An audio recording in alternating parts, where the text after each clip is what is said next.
então nossa aula, nossa matéria hoje, gente, é por que os cristãos creem na Bíblia, tendo como ênfase o Novo Testamento. Amém?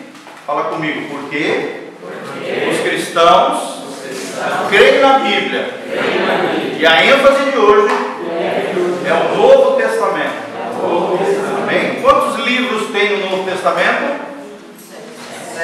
27. No Antigo Testamento? Num total de quantos livros a Bíblia toda? Quantos testamentos nós temos? 2. O Antigo Testamento, ou o Velho Testamento, e o Novo Testamento, ou a Nova Aliança, firmada com o sangue de Jesus. Amém? Então vamos começar aqui. O nosso texto-chave que nós temos visto em todas essas aulas é 2 Timóteo 3,14. 2 Timóteo 3,14. Sempre quando a gente vai dar uma aula, vai pregar, vai dar um estudo em grupos familiares, né? Grupos de crescimento, alguém te chamou para dar uma palavra, irmão, nunca comece com a sua cabeça, comece a partir das Escrituras. Amém? Aí depois o que Deus vai fluindo, né? Vai fluindo com o Espírito Santo, Deus vai agindo, Deus vai falando, mas não comece com a tua cachola, com a tua cabecinha, com os teus pensamentos. Não existe pensamentos mais elevados do que os pensamentos de Deus. Amém? Essa é uma coisa que eu aprendi. Sempre que você vai ministrar, vai pregar, vai ensinar alguém, comece a partir das Escrituras. Porque as Escrituras, a opinião de Deus é mais importante do que a minha opinião. Sim ou não? O que importa é a opinião de Deus. É a palavra de Deus que nos transforma. Não é o que o pastor Giovanni fala, mas sim o que a palavra de Deus nos ensina. Por isso, vocês já não sei se vocês perceberam, toda aula eu começo a partir da Bíblia. Até porque esse é um curso de teologia, né? De estudo bíblico, de Bible School, escola bíblica. Então nós temos que sempre começar a partir das Sagradas Escrituras. Amém? E aqui é um texto do Novo Testamento, segunda carta de Paulo a Timóteo 3,14. Olha o que a Bíblia diz: tu, porém, permanece naquilo que aprendestes e de que fostes inteirado, sabendo de quem o aprendeste. Paulo falando para Timóteo. E que desde a infância sabes as sagradas letras, uma referência à Bíblia, que podem tornar-te sábio para a salvação pela fé em Cristo Jesus. Fala comigo, a Bíblia vai me tornar uma pessoa sábia para a salvação e para a fé em Cristo Jesus. Amém?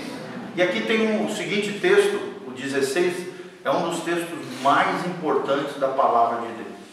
A Bíblia diz: toda a Escritura é inspirada por Deus e útil para o ensino, para a repreensão, para a correção, para a educação na justiça, a fim de que o homem de Deus seja perfeito e perfeitamente habilitado para toda boa obra. Quem quer fazer a obra de Deus aí? Quem quer que Deus faça uma obra em você também? Eu quero. Então, amado, Deus faz a partir da Bíblia. Lembre-se daquilo que Jesus falou: errais por não conhecer as Escrituras, nem o poder de Deus. Mais importante que o poder de Deus é a palavra de Deus, porque através da palavra de Deus, Deus manifesta o seu poder com equilíbrio, com moderação, com graça, com unção, baseado, tendo como referência a palavra bendita do nosso Deus. Amém? Então vamos lá, primeiro parágrafo: por que os cristãos creem na Bíblia, Novo Testamento? Presta atenção, vá sublinhando as coisas que são importantes e aquilo que a gente vai falando fora o material, tá bom? Você que está vindo hoje pela primeira vez, todo mundo tem caneta? Alguém não tem? Pode pegar uma aqui, ó. Quer uma canetinha? Só depois devolve para o pastor. Vai lá, pega lá. Ai. Vamos lá. Vamos lá, gente. Página 33. Página 33. Quem tem o material Xerox? É a primeira página do Xerox, tá? Quem tem o livrinho já comprou o material? Página 33. Por que os cristãos creem na Bíblia? O Novo Testamento. Nós já vimos o Antigo Testamento. Vamos fazer um remember aqui, uma lembrança. Por que nós cremos no Antigo Testamento, gente? Em primeiro lugar, porque Jesus cria. Segundo, porque os apóstolos criam. Terceiro, porque há fatos concretos que relatam isso. Sim ou não?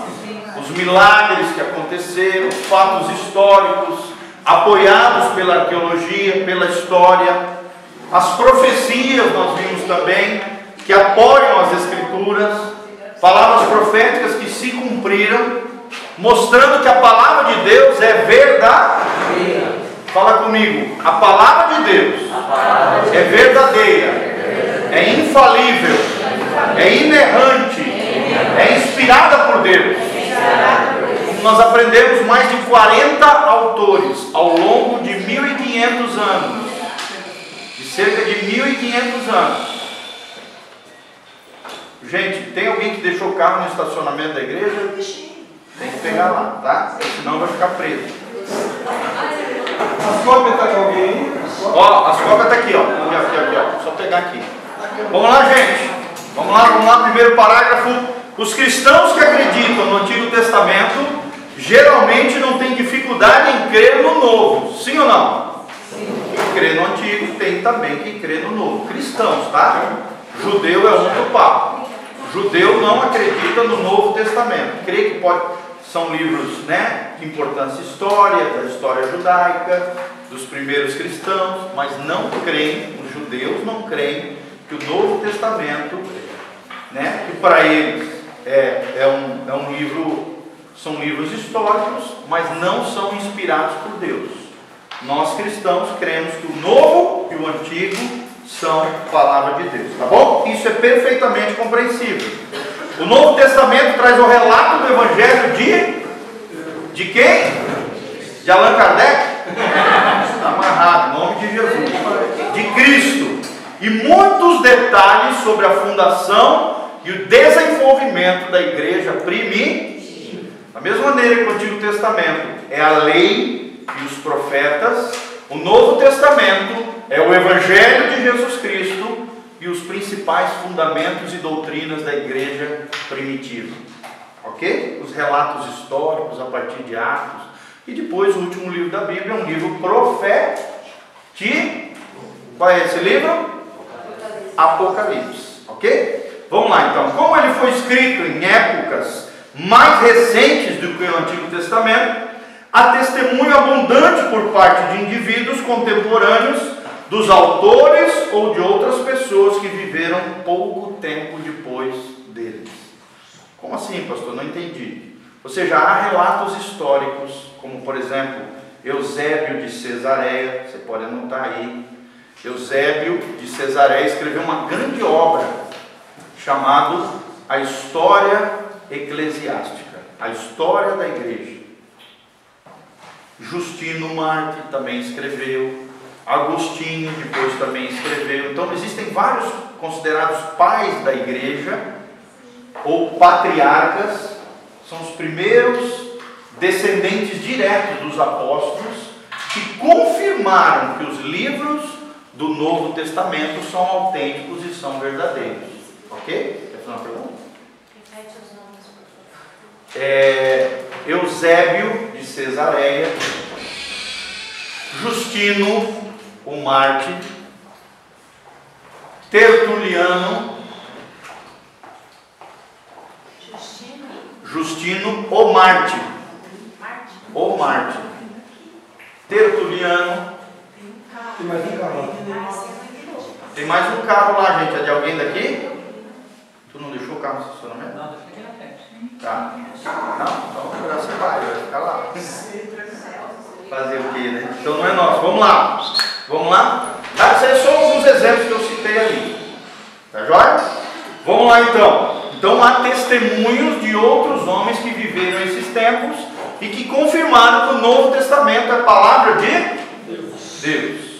Todos os que tiveram os olhos abertos pelo Espírito Santo para perceber as verdades do Antigo Testamento também irão acolher prontamente o novo. Novo o quê?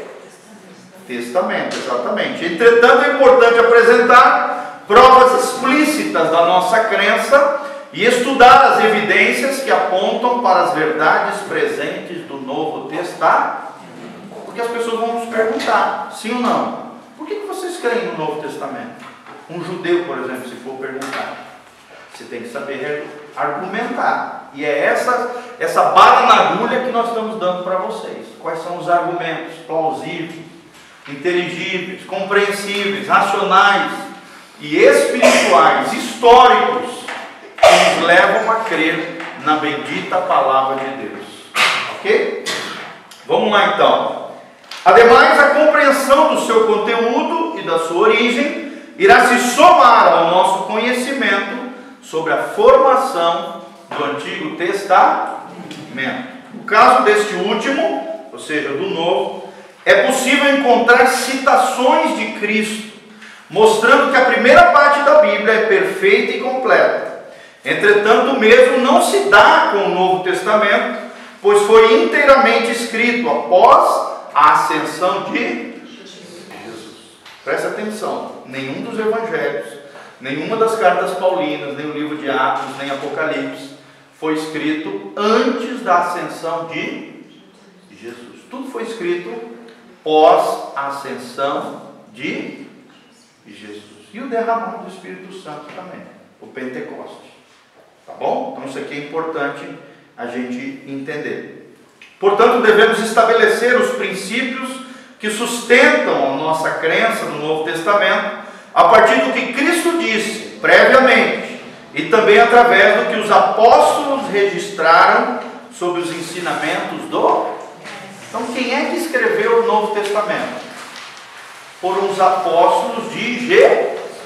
Mas existem citações que saíram da boca de Jesus. Então tem linguagem messiânica, palavras que saíram da boca de Jesus, mas também ensinamentos, doutrinas, relatos apostólicos. Amém? E palavras também que saíram da boca dos apóstolos, mas com relação à pessoa, à obra e os ensinamentos de Jesus. Quem é o centro do Novo Testamento, gente? E para onde aponta o Antigo Testamento? Para Jesus. Quem é o centro da palavra de Deus? Jesus Cristo. Amém? Antigo Testamento, o Cordeiro de Deus que viria salvar o mundo, o Messias de Israel, o Messias Hamashia, o ungido de Deus. No Novo Testamento, Cristo, o ungido de Deus, Jesus Cristo, Yeshua Christos, né? O Jesus Cristo, o Deus que salva, o ungido de Deus, Jesus de Nazaré, que morreu na cruz por mim e por você. Amém?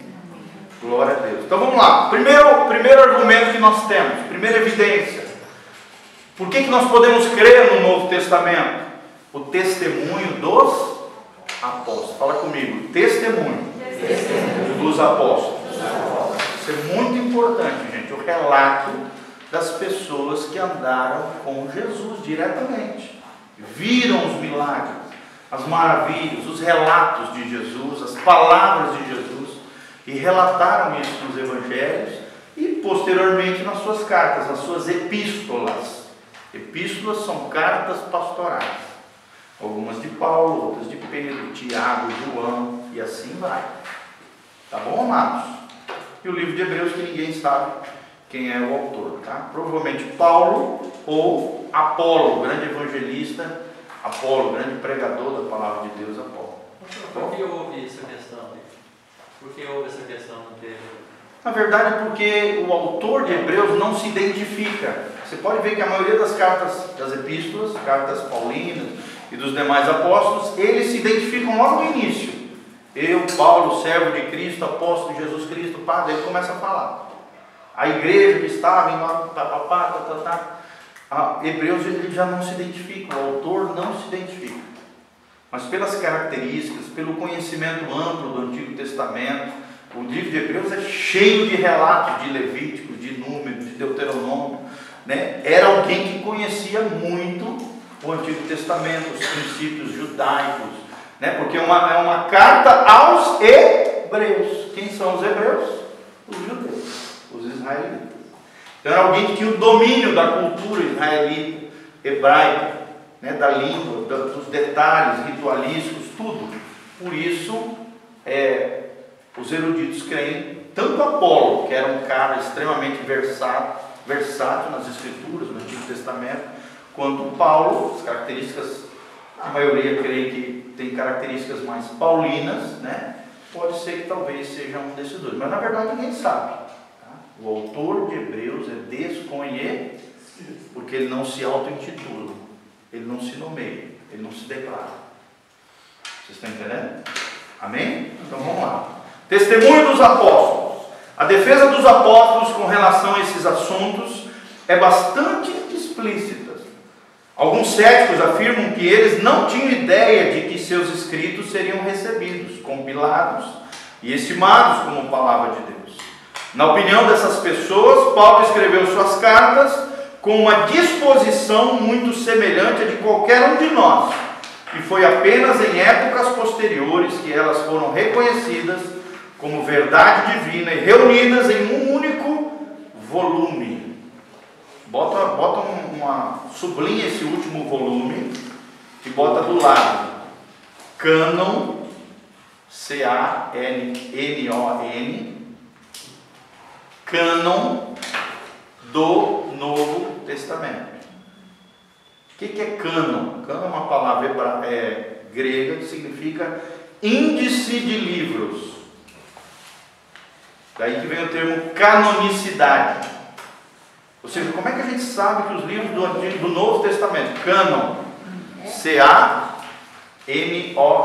significa índice dos livros considerados inspirados por Deus. Por isso existe esse termo, canonicidade da Bíblia.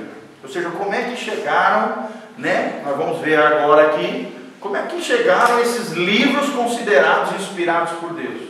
Como é que as igrejas, a igreja primitiva, os primeiros cristãos, chegaram à conclusão de que esses livros, 27 que nós temos na nossa mão, eram verdadeiramente livros inspirados por Deus.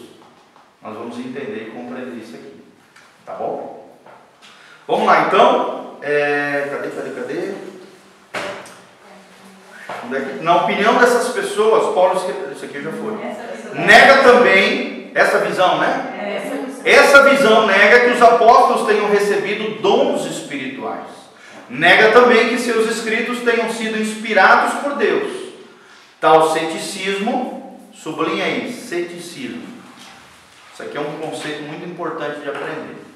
Cético é aquele que não acredita em nada espiritual, sobrenatural ou metafísico. Cético é aquele que não acredita em nada espiritual, sobrenatural ou metafísico. Metafísico é um termo um pouco usado, tá? Ele é filosófico. Meta significa para além.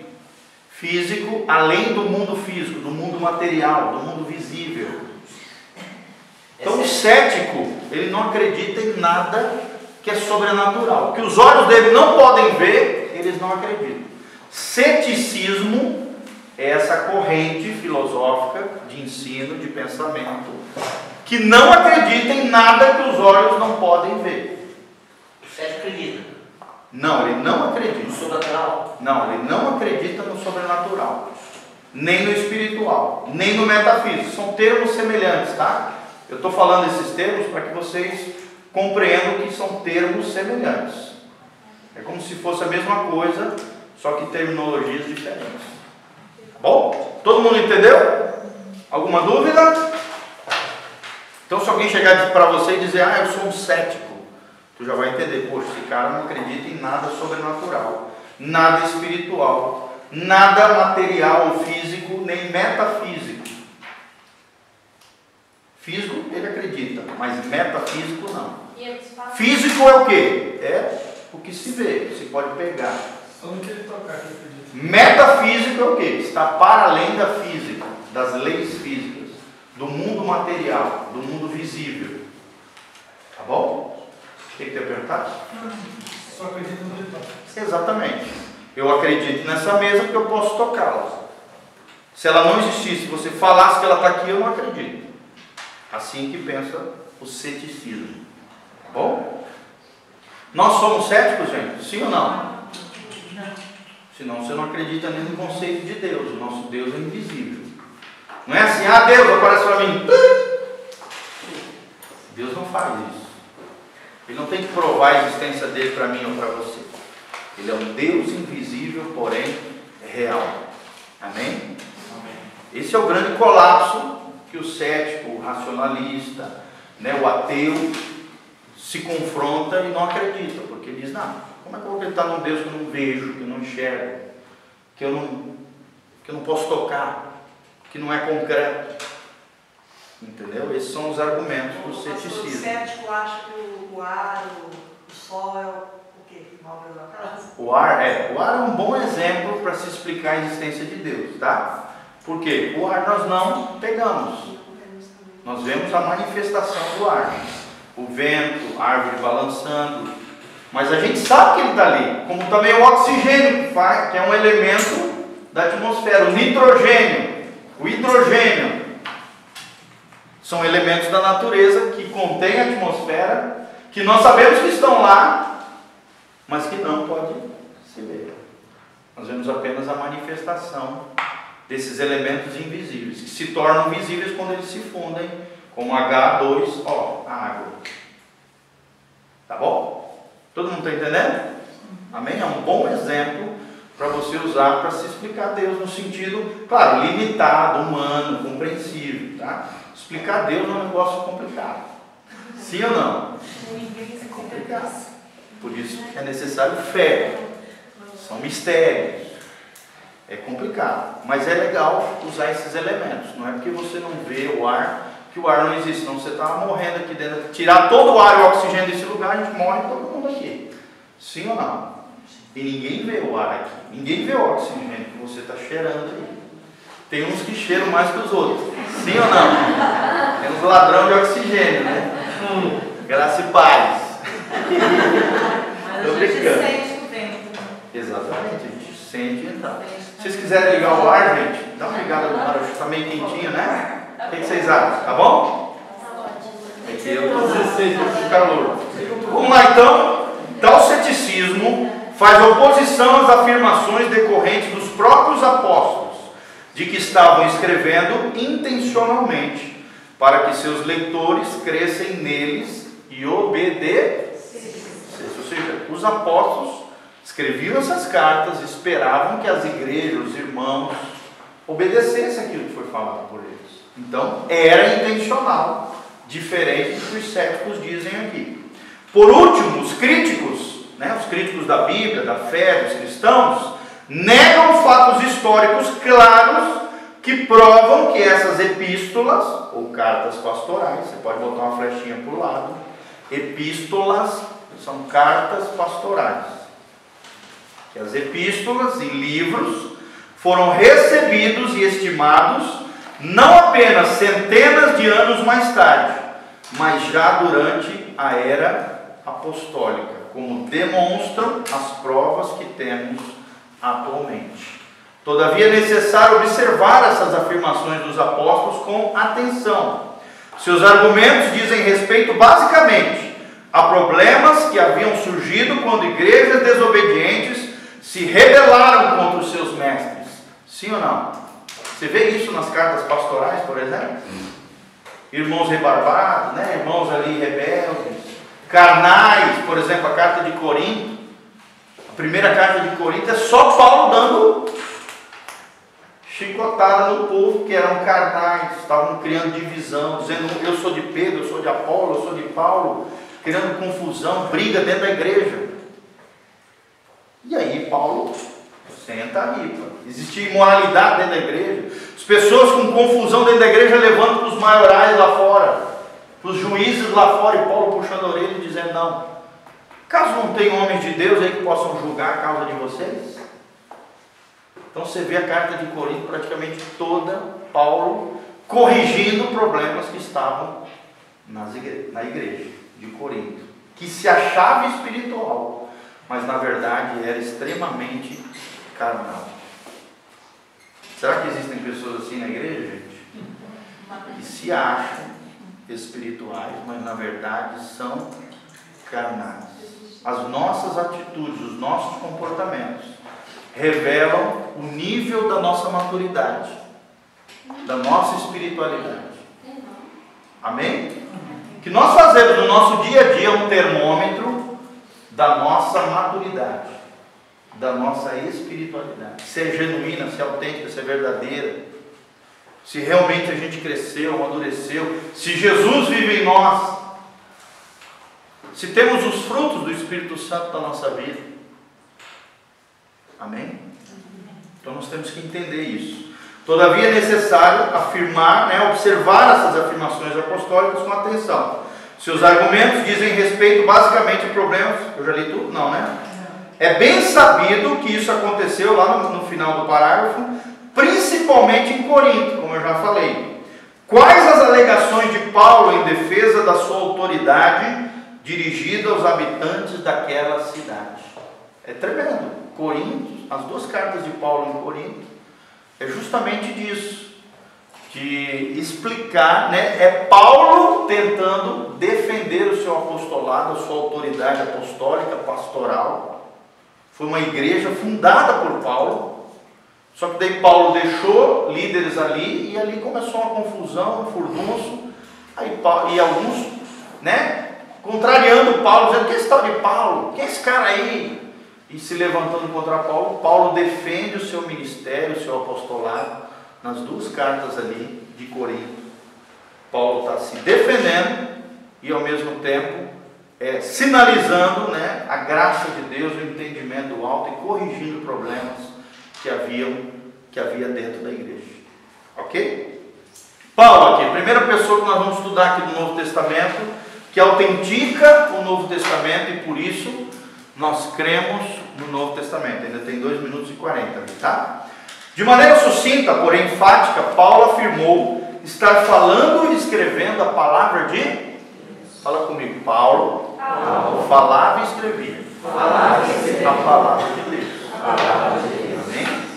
Lembre-se que nós lemos lá em Pedro, Homens santos, inspirados por Deus, falaram as palavras de Deus e escreveram no Novo Testamento e no Antigo Testamento que nós temos na nossa mão.